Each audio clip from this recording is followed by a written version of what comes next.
you complete me. Isn't that what Renee Zellweger says to that fucked a whole generation of people up I because that's not what love is. yeah.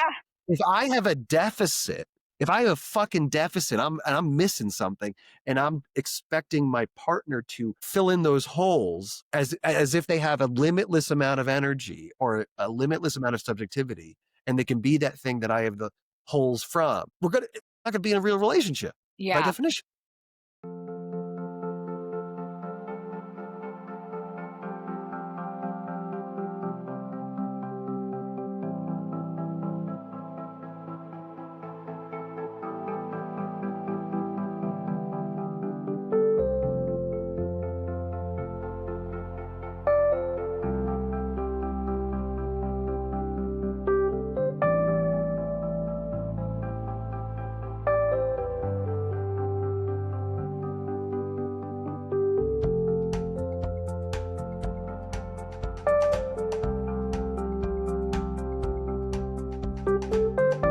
Catherine Jensen, thank you so much for being here. We are back, season 2 of What the Fuck is Life, the first guest and the first couples counselor, formally, let's say, to be here on the podcast. So thank you for being here.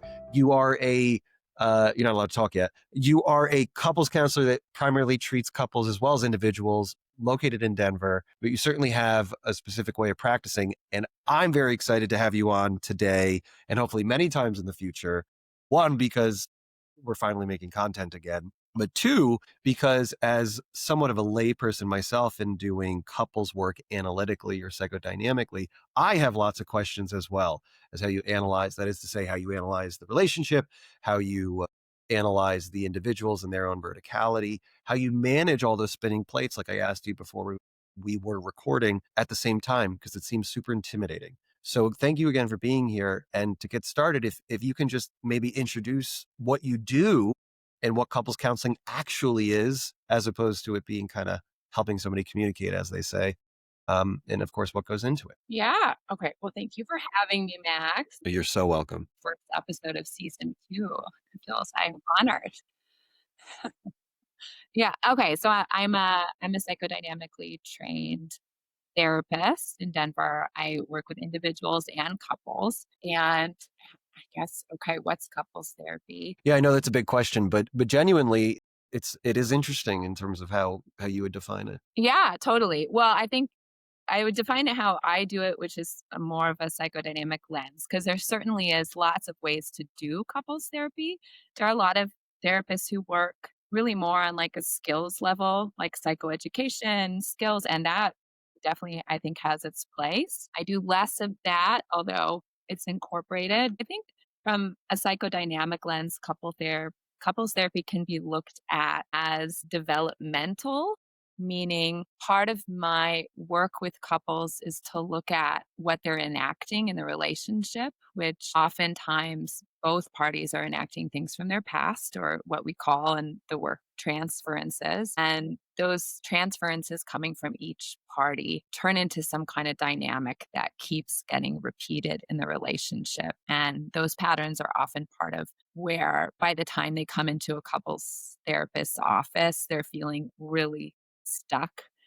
And of course, there's content areas. People will often come and say, like, okay, having trouble with parenting or our sex life or communication is often the big one. Like, we just need to communicate better and then things would be better. But as we get into the work, what often comes up and comes to the fore and becomes more obvious to me, and then it's my job, I think, to try to have the couple understand this over time, is that there are these patterns that they're relating to each other in this sort of repetitive way.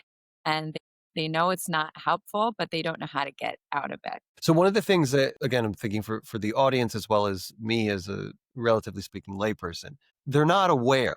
That's key, right, of the enactment. And so in plain English, right, the enactment is this unconscious drive or pattern or manifest behavior, thought, feeling, etc., belief, and they're literally enacting. They are acting out this pattern relationally or behaviorally with their partner And both partners can be doing that. They're in the enactment together, but the motivations or mobilizing forces to that enactment can be different. There's sort of a complementary quality to it and maybe a synergistic quality to it.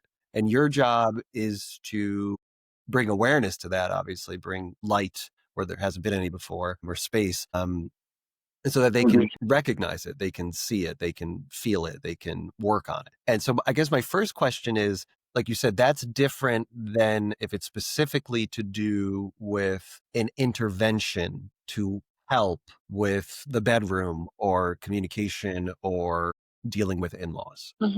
Yeah, it gets below the content, right? Because if you just stay at, oh, yeah, we're having a problem being on the same page about parenting. Well, if you never get just past the content of that, then what you just described so beautifully is never going to change, which is I'm where so good at, yeah, I'm really good at this job. you are. You know, then it never changes, right? Because what's happening is so implicit. It's often, as you said, each person, they're ha- they're in their own enactment, and then they're meeting. But it's like, it's I guess it's getting each party to be more aware of their own mental states and more aware of the other person's mental states, because most of the time we're unconscious. Right. We're not aware of what's happening in our own enactment. We also have no we're like, "What the hell is happening with this guy? Like, why is my spouse doing this weird thing?" Right. That they also often don't know about what their partner is enacting, and knowing more about both is And like I said to you, I'm so compelled to interrupt, and pardon me, sorry for that, but part of me is so curious. You're paying attention to all of that. So even if the enactments have different mobilizing forces or motives, even whatever you want to call it, there could be so many layers vertically within the person. But I guess my question then is, you're a conduit, like I am as an analyst, in attuning and feeling and making sense of what's going on in an unconscious landscape. Is the relationship, would you phrase it this way, and I apologize, or correct me where I'm wrong, I should say, is the relationship also the conduit the three of you, is that an unfair characterization, are using to make sense of what's going on? no, I don't think it's not. No, I think absolutely. Um, okay, can I tell you about like some really cool research? Duh, what are we doing here? Tell me about anything. Okay. Tell me what you ate for breakfast. I don't give a shit. Tell me about the research. Okay. So, I mean, most of your listeners, and you definitely we all know about caregiver infant interactions that have been observed. And there's lots of research around that, around attachment, feature speech, We're all big BB fans. I was just going to say, all right. big BB fans. If you're not, get on the BB train. You stop listening to my podcast if you're not. So there is really cool research. It was one of Daniel Stern's colleagues. It's a woman, I forget her name, out of Switzerland. So she, rather than just observing a dyad, she brought in the father. And there was research done on, so the father interacting with the baby, the mother interacting with the baby, the mother and the father interacting with the baby, and the baby is there, but not a part of the interaction. And so they did all of these observations of these different dyads, but the third person is always present. And one thing they notice is like what they call a healthy family system. Part of that is there are smooth transitions. So, like, mom and dad are talking and baby's looking, and then dad starts talking to baby, and it's fairly smooth, meaning like, if any frustration that's building, and like maybe the third party feels left out, it never escalates to this place of total dysregulation. Like, the system works too smoothly, and everyone can sort of tolerate being out and then coming back in. But I think that's a lovely analogy for couples work. And I feel like, you know, a couples therapists often have the experience of, if you stay a little too long, being really empathic and trying to understand the experience of one member of the couple, that sometimes the other member You're will start to get frustrated. frustrated. Yeah. And so I guess that's, I think, a part of my role first is to notice, right? Like, what happens when I'm talking one party, what does the other party do? Are they able to sort of enter in and just listen? Do they get frustrated? Do they need to interrupt and become really defensive if the other party says something to me that, rattles them? Like, there's so much information just in the triad, the triangle, and sort of noticing what happens. So there's a lot of information gathering. I think just first noticing how it all goes. And then I think over time, part of the role is for the therapist to act as sort of trying to set up a healthier family system, like trying to, Sure.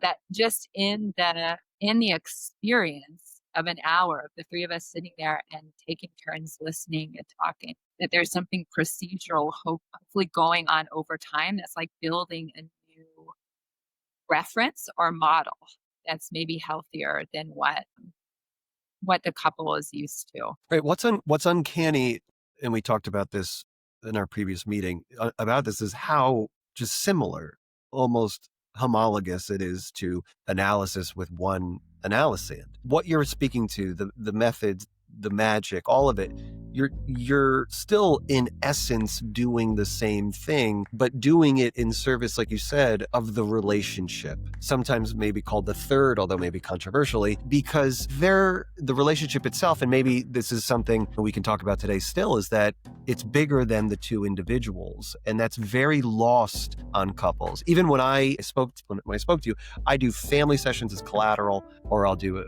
with working with a child or a sibling, a parent, whatever, sometimes a spouse. It's so often lost that the relationship is something more than the two individuals or whatever it is, not in some spiritual or woo-woo sense, although it could be. It's more in a sense of it's just synergistic by design. It's greater than the sum of its parts. And so you have to be tolerant of the reality that the investment from respective individuals into this thing, into this phenomena, is large, and more so than the two individuals loving one another. Mutual support for one another's subjectivity involves an understanding of the functions of that third, that relationship itself. And it can't be ignored. It can't just be the two, have a better sex life or communicating better. There's something going on between them. And if it's inauthentic, if it's defensive, if it's neurotic or compulsive without realizing it, they're going to have a bad time. Like something's going to get in the way of the expression of that subjectivity, of the celebration of that subjectivity, of the proliferation of that subjectivity. And it's really cuckoo bananas how lost that is on people, that they think love. I always say to patients all the time that Jerry Maguire, I don't think I made this joke up. I think I'm stealing this from somebody, so I apologize if that famous comedian is listening. You complete me. Isn't that what Renee Zellweger says to that? Fucked a whole generation of people up, because that's not what love is. Yeah.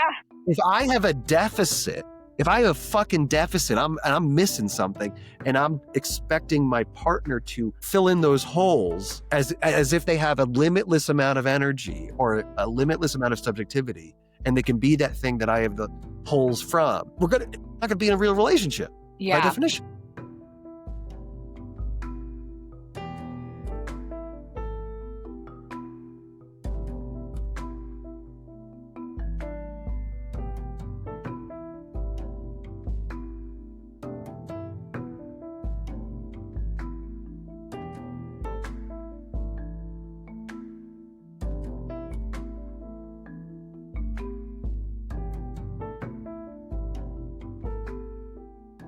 That is such a great point. And I think when you talk about like what's so lost on people, I think part of what I think is lost on most of us to some degree, but thinking about couples therapy, the client is the relationship.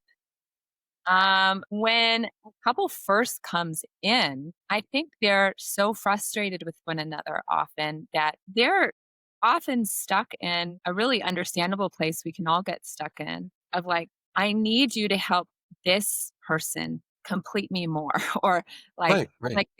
get them to stop doing that. Um, and that's pretty different than from like, we want the relationship to be healthier. Some people walk in and they are able to say that, but a lot of people are. So what do you do? So that's a good question. So what do you do when the former walks in and their expectation is you, Catherine, you're going to help my partner stop picking their nose in bed, and we're gonna fuck like we're 18 again, and they're gonna cook me dinner again, and he's not gonna leave the toilet seat up again, or whatever it is, and he's gonna get a job or whatever, and you're gonna fix him, or you're gonna fix her, or you're gonna fix them, or whatever. How do you help them be? We say, right, or in my training, it's turning a patient into a patient and understanding what developmental treatment is. Yeah. Some people don't get there, and their expectation is so frustrating or scary or intimidating or anxiety provoking. They're at. I mean, I think in that way, it's still pretty analogous to individual treatment in that there's a consultation phase. Sometimes that phase is like half a session and they're on board, by the end. Wow. And sometimes it's a little slower going in that, yeah, it's like before couples therapy can even really start, I have to orient them towards, well, what is it that we're doing here? And, part of that is like, okay, being able to reflect back and empathize with the person's frustrations when they're saying, like, get him to stop picking his nose and put the toilet seat down, and getting them to be like, okay, that guy sounds awful, by the way. Yeah. He needs a Yeah. job. He needs, no, just kidding. So it's like, Poor bastard. I feel for this guy. poor bastard. Something happened along the way. Yeah. Right. Right. It's that trick again with individuals. It's like getting them to feel heard and understood, that their frustrations are really understandable. But getting the guy who can't stop picking his nose, he gets a say too in the session. Right.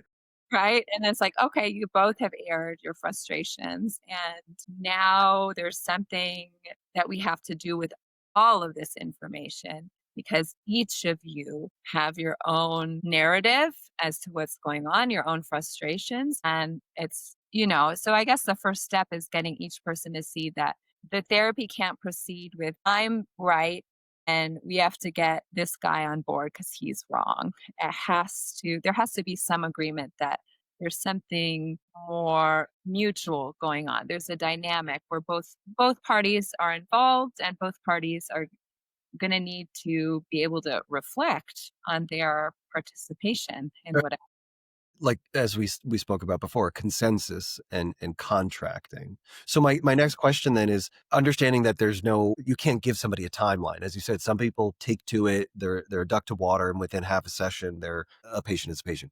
Other people, it could be months or even years, maybe. So my question is there something, I'm so genuinely curious, is there something I'm missing or the layperson is missing again in terms of how that conversion process takes hold? Is there, I know there's not an answer per se, but what I mean is even what you said before of towing the line between frustrating somebody in the triad and but not too much. And you're feeling all of that and negotiating all that, but still working towards constructive development. Is there something you've learned that's not obvious? I know there's many things over the years of you doing this work. Gosh, that's such a good question. I'm so good at this. We're in season 2. It's because it's season 2. You have a whole season under your belt. You're a seasoned podcaster. I just made that up, by the way, that it's because I haven't done one in so long, but I'm deciding it's season 2 now. Yeah, yeah. I was in Lake Como with George and Amala, or whatever the wife's name is. It was busy. You were busy. Yeah. Okay, this might not be answering your question, but whatever your question was, maybe this is going to sound cheesy, but I'm really surprised because I'm actually fairly new to couples therapy. And I didn't know how much I would enjoy it. And I really enjoy it. And part of it is I found myself I think it's a really hopeful process. I've been surprised by patients who come in as a couple, and there's often one party who is maybe more openly dysregulated or frustrated or rigid defensively. And, I found myself thinking like, I don't think this is going to work. I don't think I'm going to get this half of the party on board. And there's something about if that person starts to feel understood and heard and listened to non-judgmentally by me, their partner often starts to be able to listen to the other party's perspective more and be empathic. And that starts to thaw some of the defensiveness. I mean, this is just anecdotal. I'm not going to say this is like definitely the case, but I think in a way that something about the triad facilitates that change and more quickly than often in my individual work with people. And that's been so cool to see. I don't know. I think most people, even if they're pretty miserable with each other, have some level of love or desire for the relationship to be better, for it not to feel so painful. And something will start to happen in session, I think, with a third party who can be there in a way that they can't for each other yet, partially just because I don't have to go home with them, you know? So, I hope not. and No so judgment. I don't do in-home therapy. But it facilitates, I think just it facilitates something.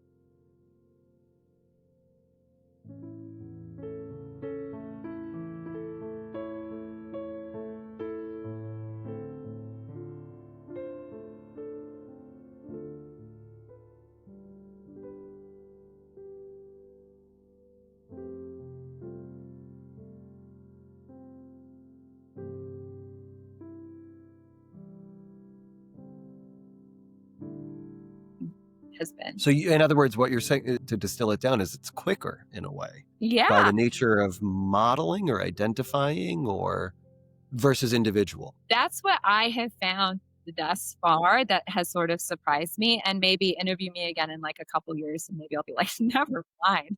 But that so far, Season 6. Yeah. yeah, season 6. But you know, to go back to that research with the mom, the dad, and the baby, there's something about that though that I think makes sense to me. That Well, it makes sense to me as a young parent myself. It makes sense to me that I think of it, in my language, bear with me, the iatrogenic variable. And whichever spouse or parent is disciplining or intervening, the presence of the other spouse or parent is making a difference. Irrespective of the claim that it's not true, it is 100% true that the child is acting differently, thinking differently, feeling differently, behaving differently, what have you, when both parents are there versus one. And even if that other parent is silent, it's just that that relationship is informing. It has causal power. I don't know how you can deny it. It's much more than anecdotal. yeah, absolutely. I was just reading about something. I mean, that I was reading about sort of that in regards to like the Oedipal triangle. What was I reading? You know that, The standard edition, you often read it just for fun. yeah. Is it Jay Greenberg? Anyway, it's just some relational guy, one of his early. Yeah, Jay Greenberg. Yeah. Yeah, he was talking about, I mean, he wrote that a long time ago, but he was talking about how we've underemphasized just these triangular relationships and what that does to a child's development. Even when the parent isn't there at a certain age, the child begins to imagine, like, oh, what's dad going to say when he gets home about this, naughty thing I did? And mom, what is mom going to say to him? And there's all of these fantasies about all of that. And so what am I saying? You know what I would do? What would you do? I'd go upstairs to my room, 10 years old. I'd go upstairs to my room and I start doing my homework, even if I didn't have any. And that was the way I would preemptively neutralize the paternal the punishment, because the paternal one was scarier than the maternal one. And I'd be like, I'm 10 years old. I don't think I had it. There was no computer. I had like one computer in the house in the 90s. I'm like doing like, my long division. Is that still a thing for kids? Like in 3rd grade, and I'm learning how to do, like, as if. That's hilarious. I mean, that's pretty clever because not only Thank are you. Thank you. away from dad, but if dad comes in, you're doing something, Right. I'm doing something I'm learning long division. Yeah. It doesn't matter that I told my teacher to fuck off today. I'm learning long division. Okay. So, because we don't have a lot of time today, I want to get back to this thing about communication, because this was one that, again, as somebody who's not often practicing couples counseling, what do you think? I know there's no right or wrong answer, but what do you think made that word transcend into the zeitgeist or culture that everybody associates couples counseling with? And in movies and television television shows, in my exposure, they always talk about, and then communication. And even in the show, husband and wife stereotypically, we're not communicating. So we went to couples counseling. Mhm. What is that word or metaphor or symbol? Why is it that? What am I missing? I steal from Orna, Saint Orna. Live, love, Orna, Saint Orna, will. Well, I'm not worthy. I'm not worthy. Okay. I was recently listening to a podcast she was on, and she Wasn't mine.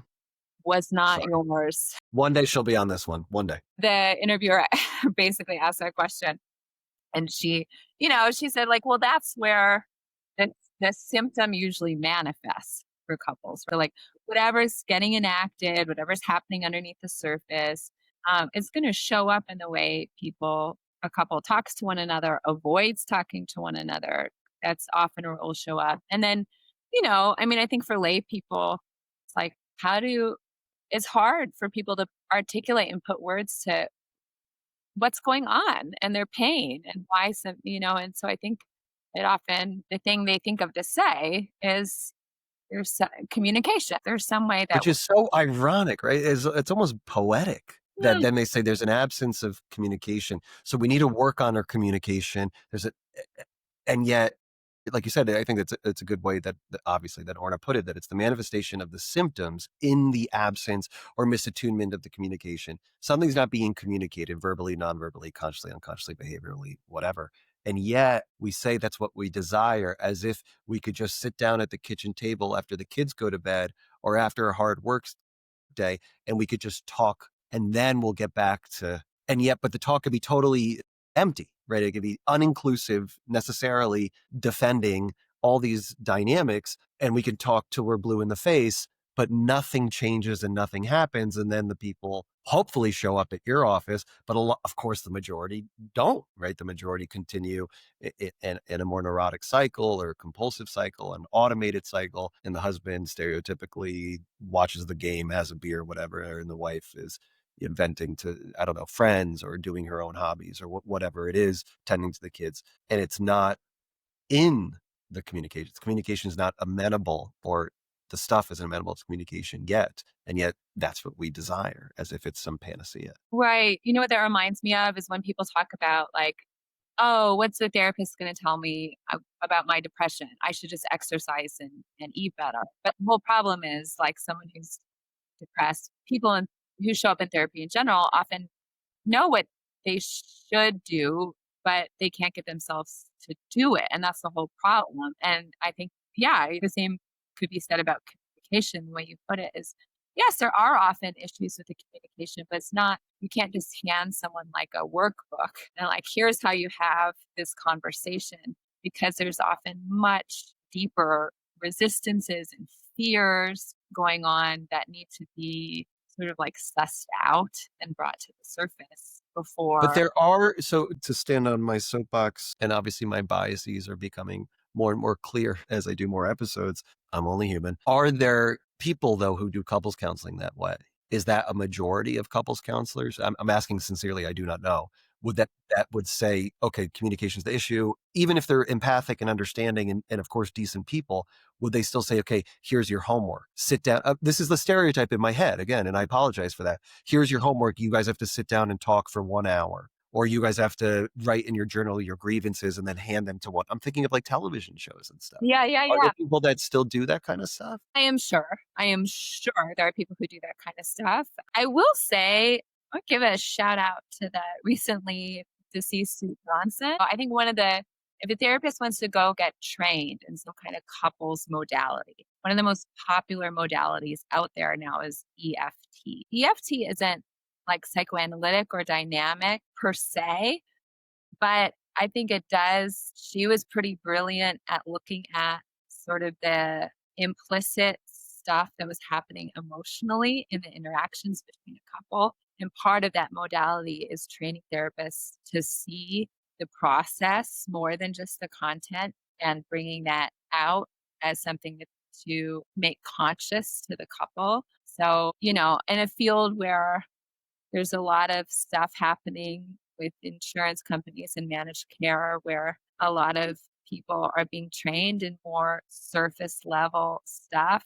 I will say that is something I feel really hopeful about the couple space, is that out of the, all of the acronyms and all of the Right. that I don't think EFT is like pretty good, you know?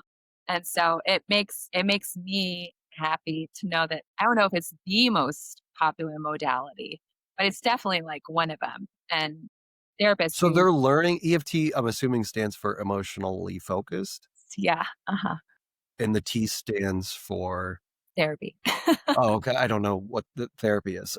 So, so, but it sounds like they're just learning. And again, pardon me, but it sounds like they're learning psychodynamic or just the reality of the here and now. That there's the motivating forces to the content matter, the medium and the message matter, the vector, directionality, causality matters as much as the color and Next, flavor of the. you gotta lower your bar. What do you mean? Wait, I don't follow. What do you I mean? know when you said they're just learning that. I'm like, that's better than, I don't know, No, giving. I didn't mean just as in. I didn't mean just as minimal. I meant just as in psychoanalysis by another name. Yes, yes, yes, yes, Well, yes. why is it, which is often the case, right? EFT sounds a lot like transference focused, or of course you're emotionally focused or affectively focused on what color and tenor, the message is being brought about within the container. If the container is red or blue, it makes a difference. Hot or cold, I don't know. Totally. Yeah, I mean, in that way, yes, I think it's very, like, psychodynamic friendly and a They pretty, call it EFT. but they call it EFT. And to Sue Johnson's credit, I think she, you know, I don't think she was trained psychodynamically, and so I think she just sort of came up with this thinking it was her own thing, and it is her own thing, but I don't it is a lot of what you and I were trained to see, and so in that way, I think it's like, I think it's spot on in what it focuses on and be really helpful, but I guess all that to say, that makes me feel hopeful in the couple space because in the individual space, like what CBT is like king of the day, and that isn't focusing so much on the implicit processes, and so It just feels like there's this interesting, what popped in my head, this like convergent evolution thing where Sue Johnson being a good example of it, of like people discovering these things at different times at different places, but it's all the same like dragonfly wing, and it happened at different eras, but they all could fly. And it's like, okay, fine, it's emotionally focused therapy, and it involves a triad and implicit stuff and intangibles and dynamism and so on and causality, all this stuff. It's fucking psychodynamics. It's fucking psychoanalysis. yeah, yeah. That's like did you see that? I think it was Huberman. He was interviewing the IFS guy, Richard Schwartz. I didn't see the clip, but I know who Richard Schwartz is. Yeah. I don't know how to say it. But Richard Schwartz was explaining some part of IFS. And then Huberman goes, are you talking about that's like the repetition compulsion from Freud, right? And Richard Schwartz was like, yes. But so, Well, at least he admitted it. Yeah. It's that the narcissism of small differences, right? That's right, how I was taught it's like we go to these conferences and read these papers, and it's like, isn't this the same thing but just in different words? right. We're just reinventing the wheel.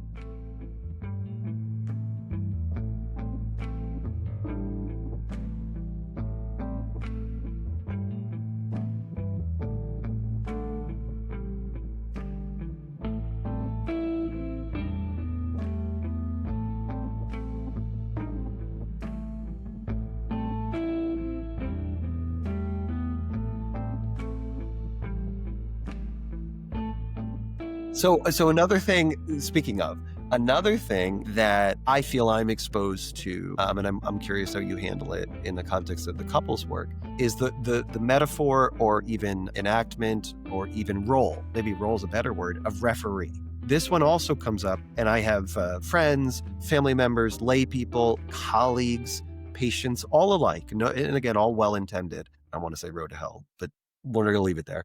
And just saying, is that what a couples counselor is? Is there also what happens when all you do is referee? Or are you sometimes foisted into a position where you're just playing referee? Or how do you? Right. That's a great question. And I love, I mean, out of all the ways people could view couples therapy, I totally get that one because sometimes we are foisted into being a referee. And I You think are, so you really are. totally. But I think, of course, that's an enactment. And if we stay in that without being able to like pull ourselves out or be aware of it, that's a problem. But I think it's not bad for a therapist to temporarily get pulled in. I mean, if two people start shouting at one another or calling each other names, yeah, I have to be a referee in that moment. Wait, no, but this is good because people are gonna want to hear this Yeah. because I'm gonna want to hear it, and it's I'm the fucking greatest. It's my show. What do you do in all sincerity in that situation if people are screaming? I feel like it's to me. Somebody will ask me how do you treat or manage or deal with if I'm a family or I've worked with psychotic patients for years. And they're like, how do you handle the text messages or eroticized transferences or overtly homicidal threats? And none of that bothers me. I guess I default to my training, whatever, my treatment. But for you, it feels very alien to me. And I wouldn't know how I would manage two people for whatever reason. I'll ask my analyst, like screaming at each other and having to play referee, especially if there were bad names or nasty things being said. Yeah. I mean, thankfully, I haven't had that happen often. Okay. Okay. Yeah. If you ever watch couples therapy or not, Sure. We've talked about. Yeah. great in those moments. I think the way she handles it is the way I would handle it or have handled it in the moments I can think of where it started to get heated or derogatory in a way that felt really unhelpful, is you have to interrupt it. You have to say, "Hey, okay, stop, stop." You have to be very directive in that moment. Get them to pause. And then, I think ideally you get them to a place where the three of you can start to wonder about and reflect on what just happened, like what just got, What the fuck was that? Right. what the fuck was that? And Right. Right. was that could give us a lot of information about, you know, like how you get there, what's going on inside of each of you. That's when that's happening. Nancy's percolating in my head and saying, when you said information, it's information and it's all information, right? So if we Yeah. can slow down and say, Mhm. holy potatoes, that was something just happened that made everybody start screaming and shouting and standing up off the couch and whatever. And somebody destroyed my money plan. And now, somebody's gonna buy me a new one. And, they spilled my coffee and that was a $12 cup of Blue Bottle coffee. So that's going to be on your bill too. Um, but it's like, that's hard. I feel like with I don't know why it is, but for me personally, with one person, it's not that I feel so empathic. There's something I need to explore. I look forward to having more conversations with you because with one person, someone who's malignantly or floridly or just comprehensively psychotic, and I've experienced in person, I've experienced mortal threats and incredibly deeply anti-Semitic remarks and the whole night. But there's something about that hostility and aggression. I can feel what's going on underneath it.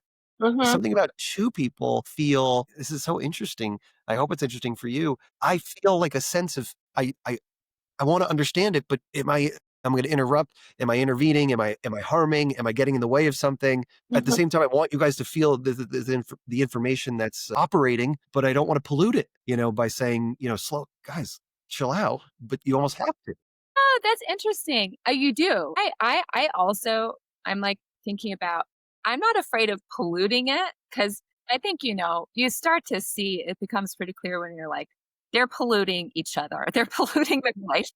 This Right, is right. like a moment like Yeah. that there needs to be intervention or it's just the whole session's gonna devolve. I'm thinking about though, like with my kids, like if one kid is having a hard time and dysregulated, yeah, it's like way easier for me to feel like I know what to do in that moment or how to listen. When they're at each other, it's so overwhelming to me. Um, there, there's something about, but yeah, it's like two people, they're directing their ire, their aggression at Can one. I ask you? I want to call it a stupid question. It's not a stupid question. Can I ask you? Is there something specific? This isn't like tell me your tricks, but I mean like what you said before. Orna's quote of what did you say? Something to the effect of, "Guys, we have to pause here, or it's important to recognize what's going on." Like, Mhm. are those? Do you always? It has to be a neutral phrase. I'm assuming, like just like what I would do if it were if I were pretending to be a couples counselor, so to speak. I couldn't be like, guys, stop. You couldn't say calm down, right? Obviously, that doesn't No, work. We know that for lots of reasons. But you can't say shut the fuck up.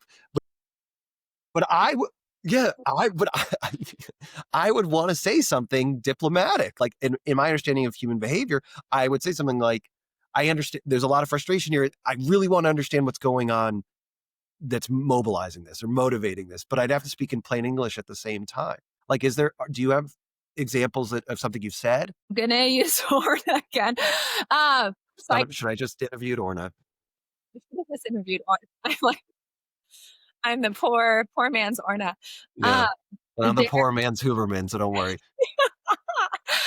oh my gosh, I'm forgetting the exact phrase she used, but there is this there is this episode, there was this couple, the woman was like, there's something really likable about her, but she would become so dysregulated in session and she would just like she would get up off the couch and start walking around and being like basically like at her husband, like blah blah blah blah blah blah blah blah. Right. And there was I think Orna, she had to say it a few times, like raising her Sure. voice each time. I think she was saying like she said the woman's name and was like, let me help you. Let me help you. Wow. Yeah, and I think it took a few times and finally, like, the woman didn't even hear her at first, Yeah. and then Yeah. sh and she was like, "Okay," you know? But I liked that because it's like, yeah, that's fairly neutral, but it's also like, "Hey, I'm interrupting you because I want to help you. I can't Right. help you if you're just going at each other and, there's no s basically, there's no space for me." That is so profound. Again, because I'm thinking like psychodynamically, the implications depending on the individual's personality structure, psychological anatomy, what have you, or the constellation of the relationship. And if I was in such an enactment or micro enactment in that moment, I can't hear. I'm seeing red, presumably. I'm rageful, and my therapist, who I have a rapport with at this point, let's say, is not yelling, but loudly and confidently saying, let me help you. I'm thinking how hard that would hit me. But you think of the implications unconsciously or how it would disseminate, depending on the person, against personality structure, topography of their mind. There could be all sorts of defenses against that, which could be mobilizing the need to act out and scream and shout and show how big and strong I am. And hearing, let me help you is wonderful. At the same time, the person could break down or the person could I can't be helped. Like now I'm writing the David Mamet play in my head and I'm and I'm saying this is what we'll do after this episode. I can't be helped. And it's, I don't know. Yeah, I mean, everything's a risk, right? I think Right. I was talking about this like, okay, if a couple's going at it and the therapist needs to intervene, anything you say is a risk and that it Sure. will either work or it won't, you know? That's I think that's part of what's invigorating about couples work. And also, honestly, so can be really difficult about it is you're not just you're having to deal with two people, not just one. Right. But you're having to deal with this is the thing that I find so fascinating too is you're dealing with two people, but you're also dealing with a third object, Yes. kind of sort of, which is the relationship. And that's what's so cuckoo. Like I said, it's so cuckoo bananas. It's not, I'm thinking just anecdotally, informally, the conversations having with friends, family, peers, whatever, again, colleagues. And it's so neglected. The poor fucking relationship itself is always neglected. It's always right. The two individuals talking past one another, like we said, the absence or impoverishment of communication. And yet nobody speaks to the investment in the thing, the relationship, and how it needs to be a lot. I like talk about controversial. I apologize, but Woody Allen, controversial guy, made some good stuff Separate though. the art from the From person. the artist, can we? That's a whole nother episode. Some people would say you can't. Okay, I can. Okay. Relationship's like a shark. It always has to keep moving, right? That's what he said. I think it's in Annie Hall. It might have been Manhattan. I forget, whichever one. And it's very true to me that if there's not dynamism and movement and appreciation and understanding and attunement to what's going on in that space between the two individuals who have their own intrapsychic landscape within the walls of their own mind, there's a huge failure of not just communication, which I understand is the manifest symptomatology, but a failure of connection, attunement, intimacy. One thing before we have to wrap up today, which sucks because we have to do this again. I think of the sex as such an interesting one, which I know Orna is very good at talking about, and she's the best. I'm not worthy, but the compensatory value of intercourse in absence of intimacy in the relationship. That always fascinated me. I don't think I had the language for it or understanding when I was maybe in my 20s or something, but I remember thinking about couples would brag we have the greatest sex life. We fuck 7 times. We fuck 7 times a day, right? Uh, And now, as the analyst, all I can think of where the sun, there's the moon, the paradoxical dynamic. And I'm saying, what is that compensatory? What is not being said in the relationship? uh-huh. And so I think, and then, or not being felt, or sex is this prophylactic, ironically, right, against intimacy, so often talked about in movies and shows. And I think when a couple would come to you and the absence of communication is in the container of their sexuality. We're having too much sex, or my husband always wants to, stereotypically, or whatever, and my wife never does. And what's not being expressed or experienced underneath all of that, and what is the desire driving it in whichever individual, and what is the absence of desire driving it? And then I think, again, like you said, how manifestly and most commonly and culturally it speaks to the surface. All right, we're going to address the vaginismus. We're going to address erectile dysfunction. We're going to address his insatiable, sexual appetite. We're going to address the cheating. I've done collateral sessions with cheating couples, and it's always, a lot of the time the defense involves the superficiality as a way for both people to avoid what's not being felt or spoken to because it's too scary, too painful. Absolutely. Yeah, you're right. I think sex is another way that I guess the symptom manifests, right? Whether it's overcompensating or if there's a lack, there's something else going on. Always. It has to Always. What's Before we finish, I'm so curious, is there another word? Or excuse me, communication, sex are 2 words, but is there another common, maybe there's not an answer. You say people come into couples counseling for X. Is it just to speak in generalities? Is it like we're not communicating or we're not having sex or something like that? Are those the most common? Yeah, I would say another one is the other big thing that people say is conflict. Right. That makes sense. Yeah. We don't do conflict well. It's like we don't do conflict well. Well, that is the teaser for the next one. Thank you so much. This was so fun. Thank you. I can't wait to do. Thank you, Dr. Yeah. Matt. Thank you, Dr. Jensen.